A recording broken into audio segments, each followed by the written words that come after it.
వికారాబాద్ జిల్లా పరిగిలోని దిర్సంపల్లి గ్రామంలో ఉద్రిక్తత వాతావరణం చోటు చేసుకుంది. ఒకే ప్లాటు ఇద్దరి పేరు మీద ఉండడంతో వివాదం రాజుకుంది. నోటరీ నాకు ఉందని శ్రీశైలం, రిజిస్ట్రేషన్ నాకుందంటూ నరసింహ గొడవకు దిగారు. అయితే మాట పెరగడంతో నరసింహ అనుచరులు శ్రీశైలంపై దాడి చేశారు.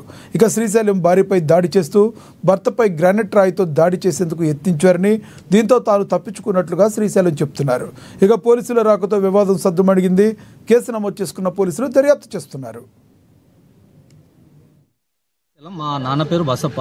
నేను 2005లో వడ్లకృష్ణ అనే క్యాండిడేట్ దగ్గర నేను ఈ సర్వే నెంబర్ 16/1 దాంట్లో డాక్యుమెంట్ రాసుకున్నాము.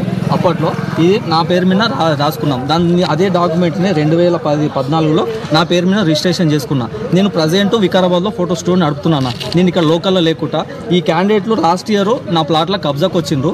కబ్జాకు వస్తున్నా అని చెప్పేసి నేను సెక్రటరీకి పోయి కంప్లైంట్ ఇచ్చిన 2014లో. సెక్రటరీ వీళ్ళకు నోటీస్ ఇచ్చేసి ఏమవుతుంది అంతకే ఆగి ఇప్పుడు మొన్న 2025లో మార్చిలో నా బేస్మెంట్ ఉంటే మొత్తం గుల్లగొట్టేశారు. ఎందుకు గుల్లగొట్టిందని చెప్పేసి నేను పోలీస్ స్టేషన్లో పోయి కంప్లైంట్ ఇస్తే పోలీస్ స్టేషన్ నుంచి ఎఫ్ఐఆర్ కాపీ అన్న వీళ్ళ మీద కేసు బుక్ అయిపోయింది. కేసు బుక్ అయిపోయిన తర్వాత 3 నెలలు అవుతుంది. ఇప్పటి వరకు పోలీసు వాళ్ళ చుట్టూ తిరుగుతున్నా. ఎలాంటి ఇన్ఫర్మేషన్ లేదు, ఏం లేదు. 2-3 సార్లు వచ్చారు, ఎంక్వైరీ చేసుకున్నారు.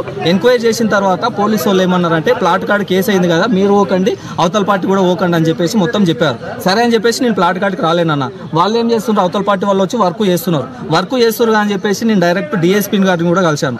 సార్ ఇట్లా నా ప్లాట్ ఇది సిఐ